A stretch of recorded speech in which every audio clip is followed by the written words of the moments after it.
Yuxu saatı ən yaxşı melatonin ifraz olunduğu saat 11-dən 4 arasıdır. Çalışın o saatda həmişə onu deyirəm ki, yuxunuzu qoruyun. Təbii ki, bəzi xəstəliklər var.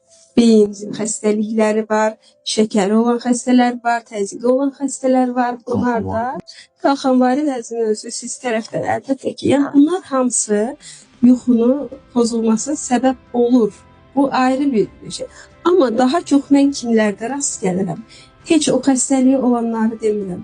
Tələbələrdə məntiqli surətdə gecə oyaq qalırlar, dərs hazırlaşırlar, imtahana hazırlaşırlar.